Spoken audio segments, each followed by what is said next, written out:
Good morning.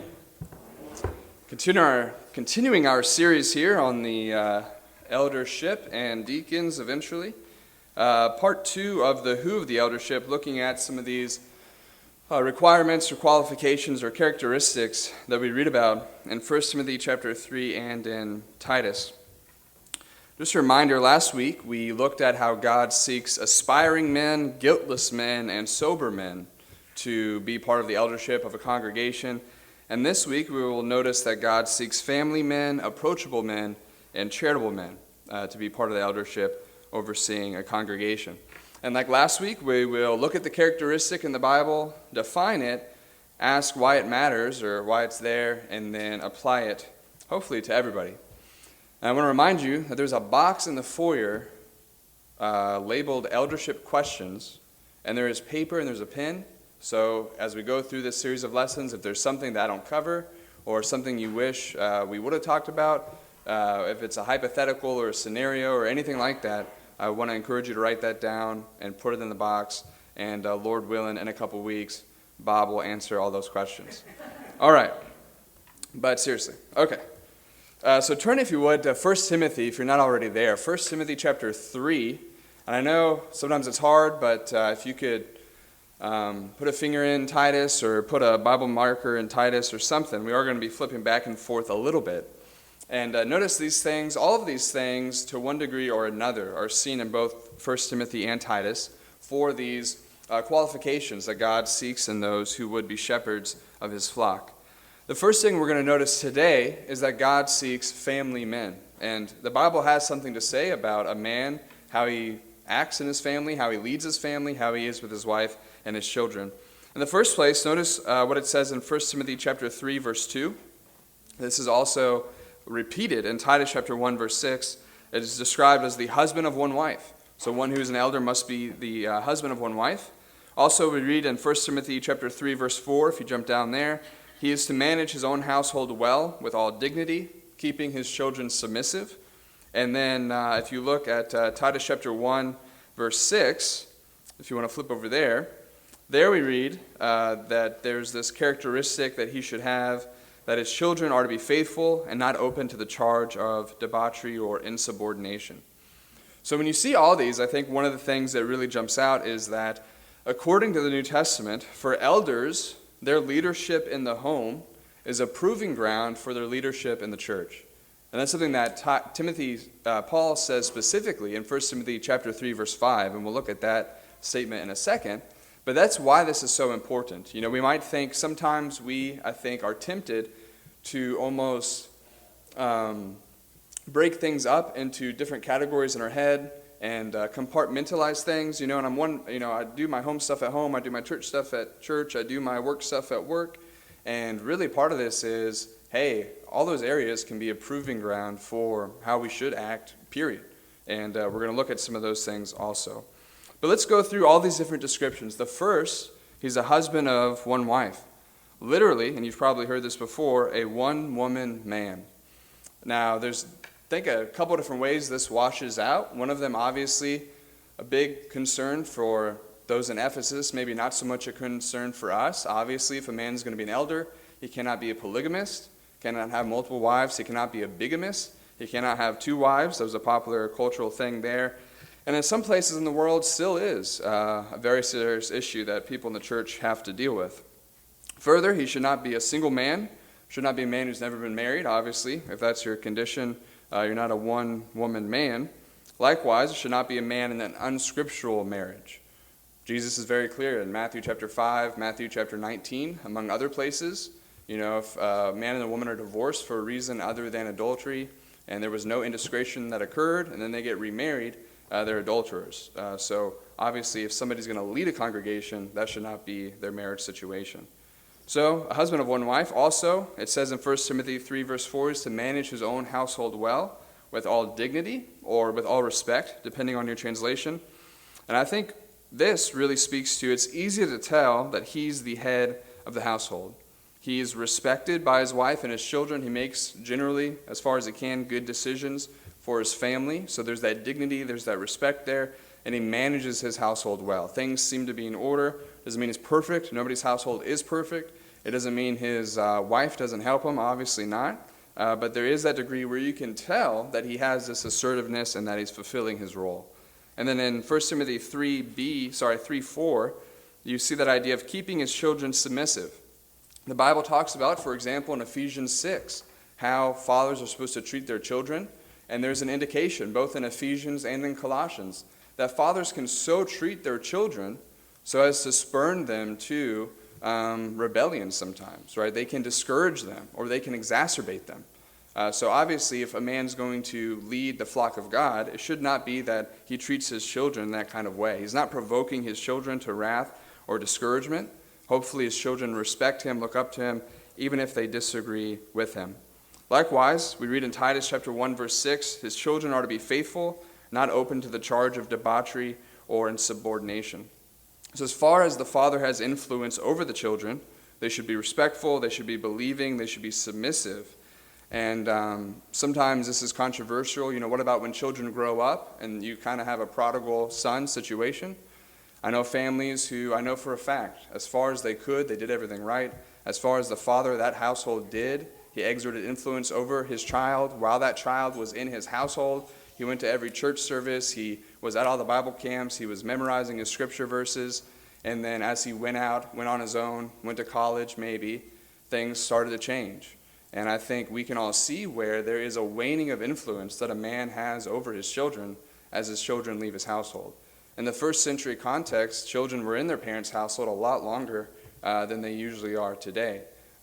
So I think sometimes there is an understanding there that a man's done everything he can, and if one of his children go off the rails, unfortunately, I don't think that necessarily disqualifies him, and here's why. 1 Timothy chapter 3, verse 5, if you notice what that says, Paul, by inspiration, really is giving the explanation for why it matters how this man leads his family if he's going to be part of the eldership. He says, if someone does not know how to manage his own household, how will he care for God's church?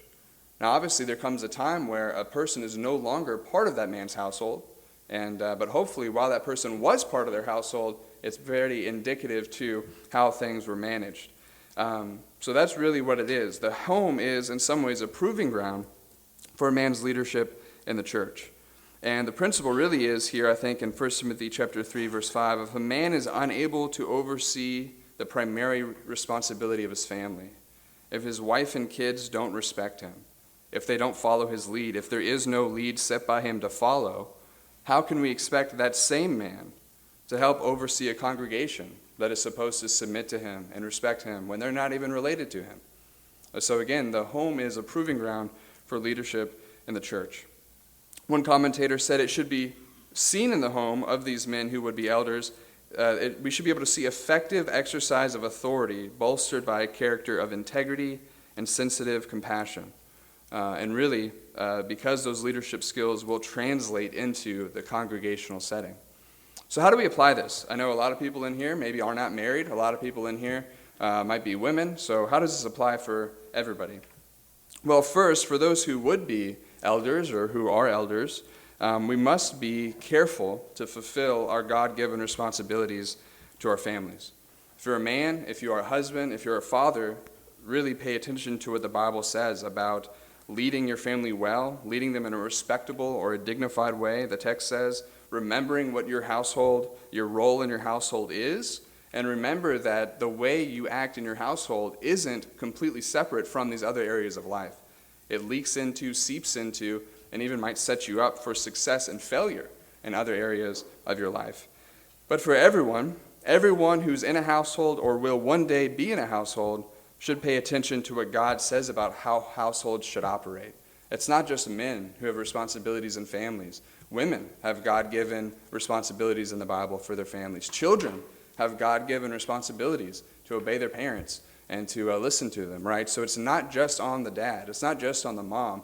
If you're in a household, if you're in a family, you have some kind of responsibility. But even if you're not in the family, this applies to everybody. In whatever situation you find yourself in, we are commanded to be faithful in that situation. So if God's placed you where you're the head of a household, he expects you to be faithful as a head of a household. If he places you in a situation where you are a wife, taking care of children, managing the household, He expects you to be faithful in that occupation. If you're single and not married and have no children, there are roles and jobs and gifts and talents God has given you that expects you to be faithful in. And I think there's a principle that Jesus talks about that applies here. Jesus said in Luke chapter 16, verse 10, "One who is faithful in a little is also faithful in much. And one who is dishonest in a little is also dishonest in much." There's a book that was written in a quote that's actually kind of quite popular, and Ty Sweeney was a big fan of it. When he was worshiping with us, he used to say it all the time: the way you do anything is the way you do everything. There's this principle there, right? Why would I expect, if I can't lead my household well, why would I expect to step into a role on an eldership and lead a congregation well? If I can't take care of the little responsibilities God's given me, why would I expect him to give me bigger and greater responsibilities in the future? The one who's faithful in a little is also faithful in much. The one who's dishonest in a little is also dishonest in much. So our life situations, whatever they are, we're in a place of preparation and proving. To be an elder, that would be your household. How you take care of your children, how you interact with your wife. But for us, it might be our jobs, it might be our work, it might be our struggles, whatever it is. God expects us to be faithful with what he's given us. And the command here is for men who would be elders to be good husbands, to be good fathers, and to be family men who oversee their family well. The next thing that we see here is that God seeks approachable men. We're going to throw a lot of words in on this one. Notice 1 Timothy chapter 3, verse 2, if you will, again. Notice we talked about not being a drunkard. Notice also it says that they are to be not violent, but gentle, not quarrelsome. In 1 Timothy chapter 3, verse 2. Also, that's verse 3. In verse 2, we read that elders are supposed to be hospitable. And then in Titus chapter 1, verse 7, Titus says of elders that they are to be not arrogant or quick-tempered or violent. So when you pull that all together, they're to be hospitable, they're to be not violent but gentle, not quarrelsome, not arrogant, not quick-tempered. I'm summarizing that as approachable. These men are people that you should feel like you can talk to. These men are people that you feel like if you bring a question or a concern or a disagreement or whatever, you're not going to be shut down, you're not going to be bullied. These are people you feel like you can get to know and who are around you. Notice some of these words. One, hospitable. That's a compound word. You've probably heard this before in the Greek, of the word for love and the word for stranger. And it's that idea of loving those who are not necessarily your friends, are not necessarily your family, but you're welcoming to them, you're warm to them. It's as if you know them, even when you don't. This usually manifests itself, especially in the New Testament, in spending time with others and hosting other people in your house. Back when there were itinerant preachers traveling around, to host them in your house really was not only a thing of honor, but said something about you being hospitable. They're to be not violent. That word translated violent refers to one who is very forceful. Really, we might say a bully, right? Like it's my way or the highway. I'm trying to wrangle you into submission to the way I view things, even on a matter of opinion. Your translation might say pugnacious. They're to be gentle. BDAG defines that as not insisting on every right of letter of law or custom, yielding, kind, tolerant. Also, they're to be not quarrelsome. It really just means they're peaceable. They seek peace. They're not looking for a fight. They're not picking on other people, trying to get a rise out of them. They're not to be quick-tempered. This is somebody who's not inclined to be angry. Maybe somebody doesn't become angry very easily. It doesn't mean they're never angry, but they're not, sometimes somebody's default mode is just mad. Like they're just always mad, and they're not sure why yet, but they're going to find out soon. Right? That's not the kind of person an elder should be. And we see that here in this grouping of characteristics, these grouping of words, the kind of men that God seeks to help oversee a congregation. So why does this matter? I think, again, these things are pretty common sense. But if one is going to help oversee a congregation that is doubtlessly filled with various opinions, you're going to be sitting with other men trying to come to terms on matters of judgment.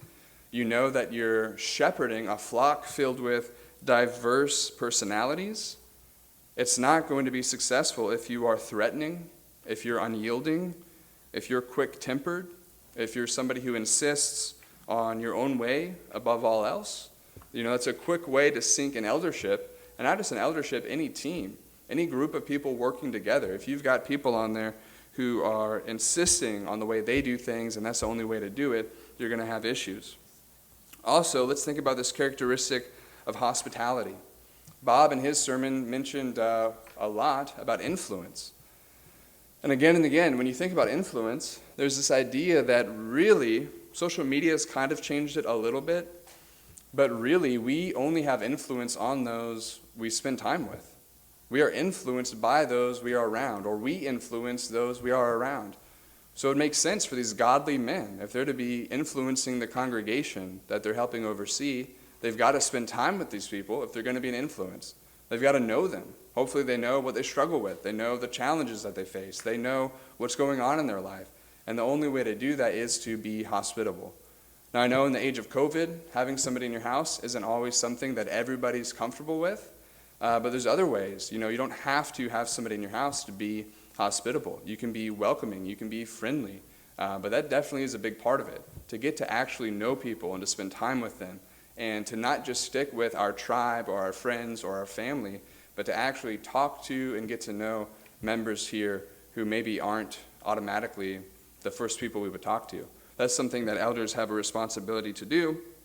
And if you want to know a flock well enough to, in good conscience, give a report to God about, it might take more than just Sunday and Wednesday to get to know them.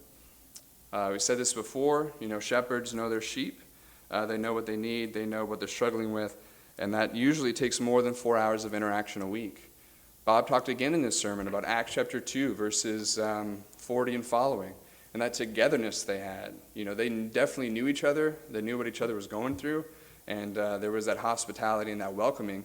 Even though maybe they didn't know each other before they went to Jerusalem for that Pentecost, now they were brothers and sisters, and they acted like it. And we see here that that's something that elders need to be as well. Also, this makes sense because unfriendly bullies, unfortunately, get to reign in a lot of different sectors of this world. If you think about business world, not always, but sometimes, there's like the classic stereotypical boss with the pinstripe suit, and he's yelling at his workers and stuff like that. We have these ideas of people who sometimes are in charge.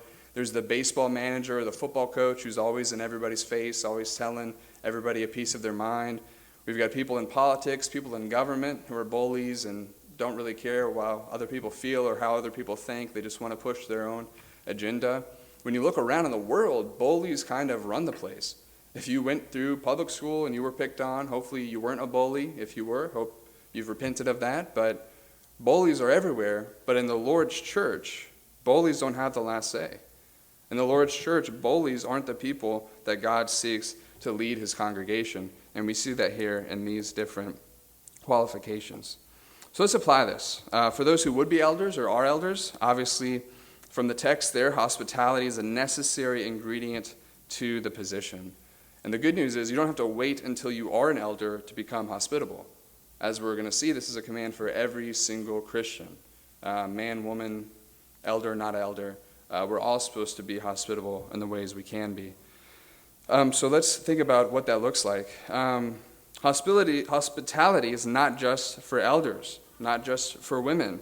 All Christians, Romans chapter 12, verse 13, are to seek to show hospitality. Notice that seek there in Romans chapter 12, verse 13. It's not something that necessarily is going to come natural. If you're an introvert, if you're kind of just in your own little space, it might not be a natural thing. That's why the text says we have to seek to show it. Look for opportunities to be hospitable. Likewise, Hebrews chapter 13, verse 2, all Christians are commanded to not neglect to be hospitable and to be welcoming to strangers. Again, it's something that you've got to cultivate. In 1 Peter chapter 4, verse 9, all Christians are commanded to show hospitality to one another without grumbling. And sometimes there's that phrase, I love you, but I don't like you. You may have heard that. I don't know how biblical that is. And this idea here, we might be hospitable to somebody, we might be welcoming to somebody, we might treat somebody well, but the whole time we're complaining about it. Or we're gritting our teeth. We're like, oh man, I really just... But here, we're to be hospitable without grumbling, without complaining. I think all of us, whether we're in line to be an elder or not, whether we are an elder or not, there are ways we can test hospitality, test our own hospitality. And it doesn't even have to involve having people in our home. Just ask some questions. And this isn't just for ministers and deacons and elders, for everybody. If there's a visitor, we see them, do we talk to them? Do we greet them? If a visitor comes into our congregation, do we say anything to them at all? Are there people who are members at Orange Street that you've never spoken to, that you've never had a conversation with, that really you don't know anything about? That might be a sign that we're not as hospitable as we should be. This is a hard one, I know, for a lot of us. Do we only spend time talking with our friends or family?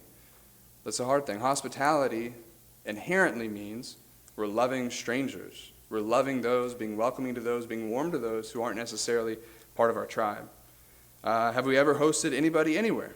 I know sometimes it's hard, sometimes we don't have the means to, but if we do have the means to, why haven't we? If our default position toward people we don't know is standoffish or suspicious or cold or unwelcoming, that's something we've got to think about. And it might take stretching our comfort zone. I know that's hard, but we're commanded to seek to show hospitality. We're going to have to look for those opportunities and execute.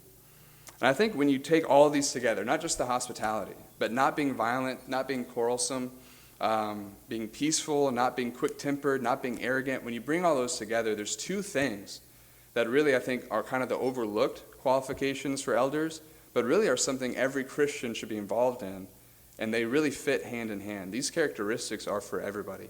Think about the fruit of the Spirit, and even turn there in your Bibles, if you would, to Galatians chapter 5, and notice about the fruit of the Spirit, how these characteristics mesh with these things, being peaceable, being not arrogant, being not quarrelsome. Galatians chapter 5, verse 22. The fruit of the Spirit is love, joy, peace, patience, kindness, goodness, faithfulness, gentleness, self-control. Think about how those fit in there, right? If we're bearing the fruit of the Spirit of God in our life, we will have love, show love, we'll have joy, peace, patience, kindness. It's hard to be manifesting peace, patience, kindness, goodness, and gentleness and be a bully at the same time. In fact, I'd say that'd be impossible. And then notice, if you look just a little bit up, look at the works of the flesh. When you think about works of the flesh, you usually think about things like, sexual sins or something like that. But a lot of these have to do with interpersonal relationships. Starting in verse 20, the works of the flesh, some of them that are mentioned here, idolatry, sorcery, but notice these: enmity, strife, jealousy, fits of anger, rivalries, dissensions, divisions, envy. A big chunk of the works of the flesh is how we treat other people. A big chunk of the work of the flesh is that fractioned party spirit that we see in the world, and everybody's our enemy and we're against everybody else. That's something, when you walk as a child of God by the Spirit of God, that should not be manifest in our lives. And certainly that's true for elders. Notice also James chapter 3, verse 17. James chapter 3, verse 17. And this is what the Bible refers to as the wisdom that comes from above. And again, notice how these characteristics fit right in with this group of characteristics from 1 Timothy and from Titus. And if elders are going to be making decisions for a congregation, you hope they would be using wisdom from above and not earthly, worldly, demonic wisdom, right? And notice the wisdom from above. James chapter 3, verse 17 is first pure, then peaceable, gentle, open to reason, full of mercy and good fruits, impartial and sincere. So notice that. You cannot be operating by the wisdom from above and be a pugnacious bully at the same time. Those things all fit together. Elders, definitely. Those characteristics have to be there, but for every Christian as well. Next, God seeks charitable men. So God seeks family men. We talked about that. God seeks approachable men. And then lastly, for today, God seeks charitable men. Notice in 1 Timothy chapter 3, verse 3, again. 1 Timothy chapter 3, verse 3, we talked about not a drunkard. We talked about not violent. We talked about gentle. We talked about not quarrelsome. Now notice that last thing in verse 3, not a lover of money. It's another description here added by the Holy Spirit for those who would be elders, not a lover of money. And in Titus chapter 1, verse 7, similarly, it's not the same exact wording, but in Titus chapter 1, verse 7, it said of elders that they are to not be greedy for gain. Titus chapter 1, verse 7. So for those who compromise the eldership, it is important to God that those men are not greedy, they're not lovers of money, they're not just in it to get rich. That phrase, not a lover of money, translates literally not a lover of silver. And a lot of commentators say these are people who want money just for the sake of having money, and they're never content. There's that cartoon, well, I don't want to butcher it, but for those of you who have seen The Hobbit or read The Hobbit, there's the dragon, Smaug, and he cannot even use gold to buy anything. He's just a dragon. He just wants to be around the gold, and that's kind of a metaphor for those who are lovers of money. They just want to be around it. They just want to get as much of it as they can, and they don't see it as instrumentally valuable.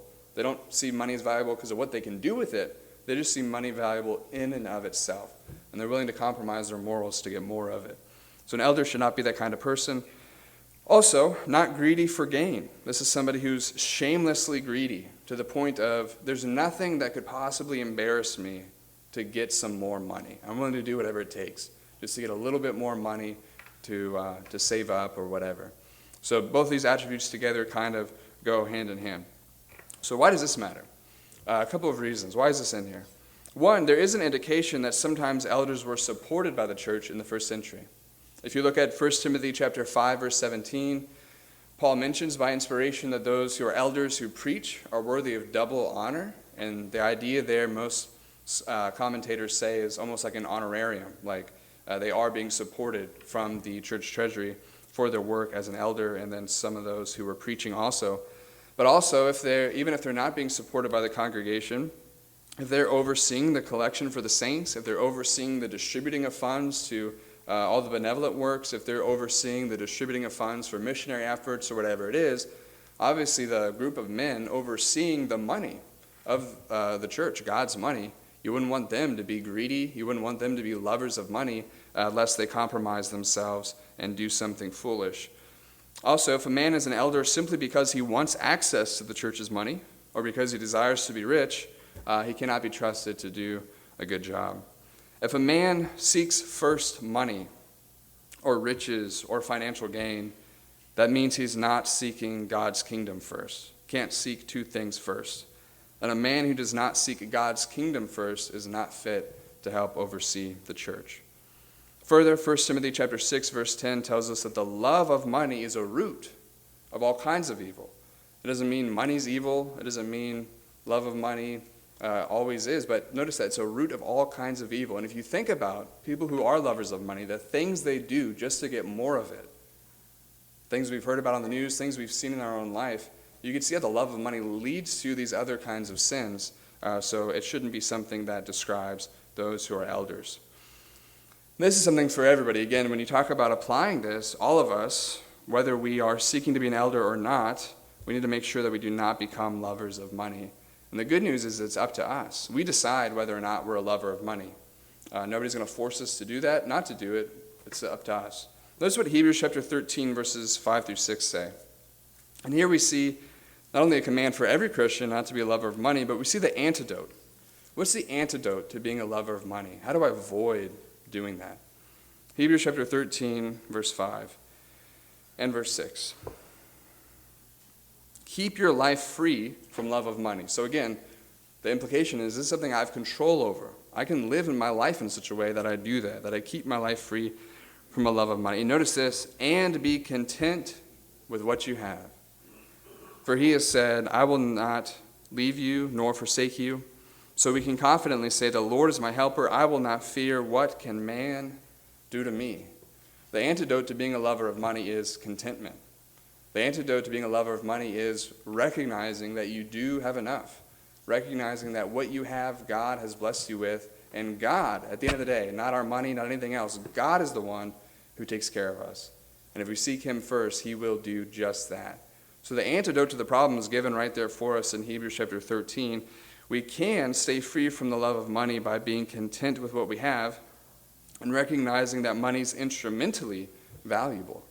Money is valuable. If it wasn't for money, we couldn't take care of our families. We couldn't give to the good works that we support. We couldn't be charitable. We couldn't feed ourselves. We couldn't put clothes on people's backs. Right? Money is not bad. But when we seek it above God, when we want it just to have it, then we're going to have some problems. And for us, if you wonder, am I a lover of money, you have to answer that for yourself. And look at what God's word and what it has to say. But I think one of the ways we demonstrate that we do not love money is how willing we are to help others contribute to the collection for the saints, etc. If you go to a dictionary or a thesaurus and you look up the antonym of greedy, the first one is always charitable. The idea that you can avoid greed by making sure that you help support others and aren't tight-fisted with your money when there are people who need help. That's true, should be, for all Christians, but here specifically, the command is given to elders. So when we zoom out, when we see these things, think about the kind of man, the picture that's being painted here by Paul by inspiration of the type of people that are to lead a congregation, are to be overseers of God's church, are to be shepherds of his flock. We saw last week that they are men who actually want to do the job. They want to do that good work of being an elder. We saw last week that there are men who are sober-minded, who are self-controlled, that they are men who are above reproach. The manner of their life, when you look at it all together, is a person who is faithful to Jesus and follows him. And this week we see that for those who would be elders, they are to be faithful husbands, godly fathers. They're to be approachable. They're to be friendly. They're to not be greedy or lovers of money.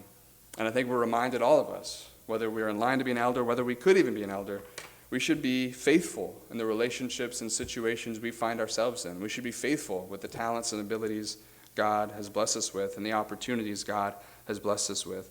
We should seek to be hospitable. We should seek to be gentle. We should seek to operate by the wisdom from above. We should seek to manifest the fruit of the Spirit in our lives, that peace, that joy, that love, that self-control. And we should keep our lives free from the love of money. How? By being content with what God has blessed us with and thanking him, knowing that all blessings ultimately come from him.